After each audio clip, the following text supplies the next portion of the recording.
तो आज बात करते हैं एक ऐसे अदृश्य खतरे की जो हमारी हर सांस के साथ हमारे अंदर जा रहा है। जी हाँ, वायु प्रदूषण। आखिर ये है क्या, कितना गंभीर है और सबसे जरूरी, हम इससे कैसे बच सकते हैं? चलिए आज इसके हर पहलू को बारीकी से समझते हैं। जरा सोचिए, क्या होगा अगर हमारी सेहत का सबसे बड़ा दुश्मन हमें दिखाई ही न दे? ये कोई फिल्मी कहानी नहीं है, बल्कि आज की हकीकत है।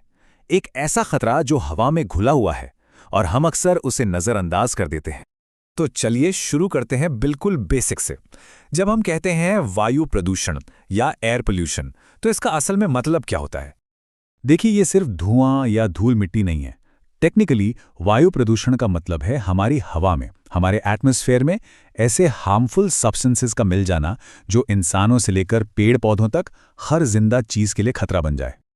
अच्छा, अब ये समझना बड़ा जरूरी है कि प्रदूषक भी दो तरह के होते हैं। पहले हैं प्राइमरी पोल्यूटेंट्स।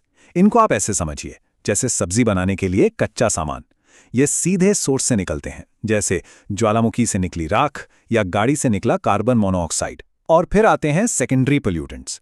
ये तब बनते हैं जब प्राइमरी पोल्यूटेंट्स हवा में एक दूसरे से रिएक्ट करते हैं, बिल्कुल वैसे ही जैसे कच्चे सामान को पकाने के बाद डिश तैयार होती है। इसका सबसे बड़ा उदाहरण है स्मॉग। तो सवाल ये उठता है कि ये प्रदूषक, ये पोल्यूटेंट्स आ कहां से रहे हैं? चलिए अब इन असली कल्प्रिट्स की पहचान करते हैं, क्योंकि किसी भी प्रॉब्लम को सॉल्व करने का पहला स्टेप यही होता है ना? ये चार्ट पूरी कहानी को साफ साफ बयां कर रहा है।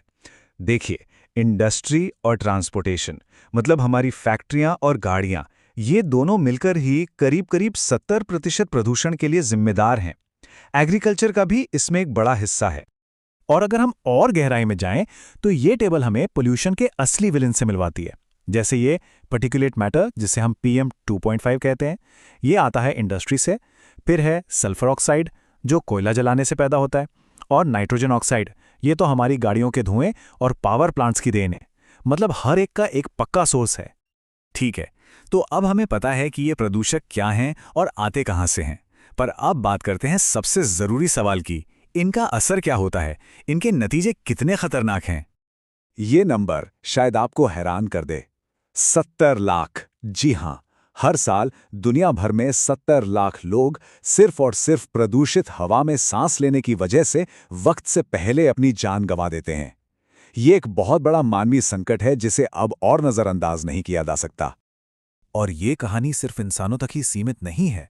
वायु प्रदूषण हमारे पूरे के पूरे पर्यावरण को तबाह कर रहा है। एसिड रेन, ओजोन लेयर में छेद होना, धुंध की वजह से कुछ दिखाई ना देना, हमारी फसलों और जंगलों को नुकसान, और तो और क्लाइमेट चेंज की रफ्तार को और तेज करना। इसका असर हर जगह है। तो हाँ, प्रॉब्लम बहुत बड़ी है, लेकिन अच्छी खबर यह है कि इसके खिलाफ लड़ाई भी जारी है। चलिए अब बात करते हैं उन तरीकों की, उन सॉल्यूशंस की जो इस अदृश्य दुश्मन से लड़ने में हमारी मदद कर रहे हैं। टेक्नोलॉजी इसमें एक बड़ा रोल निभा रही है। जैसे ये इंडस्ट्रियल स्क्रबर, इसको आप एक तरह की सुपर एडवांस्ड वॉशिंग मशीन समझ सकते हैं, जो हवा को धोती है।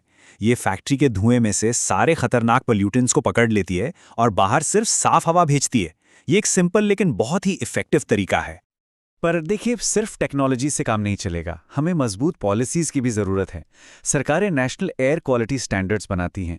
वो एयर क्वालिटी इंडेक्स यानी AQI का इस्तेमाल करती हैं, ताकि आम लोगों को पता चले कि उनके शहर की हवा कितनी साफ या ख़राब है। इसके अलावा रीन्यूएबल एनर्जी को बढ़ावा देना, गाड़ियों और इंडस्ट्री के लिए नियम बनाना और पोल्यूटर पेज जैसा सिद्धांत लागू करना, मतलब जो जितना प्रदूषण करेगा उसे उतना ही हर्जाना भरना पड़ेगा। ये सब बहुत ज़रूरी कदम है। चलिए अब एक रियल वर्ल्ड एग्जाम्पल देखते हैं। बात करते हैं भारत के नेशनल क्लीन एयर प्रोग्राम की। ये दिखाता है कि कैसे एक देश इतने बड़े स्केल पर इस प्रॉब्लम से निपटने की कोशिश कर रहा है। तो ये जो नेशनल क्लीन एयर प्रोग्राम या NCAP है, इसका मकसद बिल्कुल साफ है। एक तय टाइम फ्रेम के अंदर पूरे भारत में हवा की क्वालिटी को सुधारना, खास तौर पर जो सबसे खतरनाक PM 2.5 कण हैं उनको कम करना। ये एक बहुत एम्बिशियस लेकिन उतना ही जरूरी मिशन है। और ये जो कोट है, ये इस पूरी लड़ाई का सार है। स्वच्छ हवा के लिए लड़ाई, इस ग्रह पर हर किसी के स्वस्थ भविष्य के लिए लड़ाई है। ये हमारे समय की सबसे गंभीर चुनौतियों में से एक है। मतलब साफ है, ये लड़ाई सिर्फ पर्यावरण की नहीं है, ये हम सब के फ्यूचर की लड़ाई है। ये किसी एक देश की नहीं बल्कि पूरी इंसानियत की चुनौती है। और आखिर में एक सवाल जिसके बारे में हम सबको सोचना चाहिए। साफ हवा, क्या ये सिर्फ एक पॉलिसी गोल है जिसे सरकारें पूरा करने की कोशिश करती हैं, या फिर ये एक फंडामेंटल राइट है, एक मौलिक अधिकार जो हर इंसान को मिलना ही चाहिए? इस पर सोचिएगा जरूर।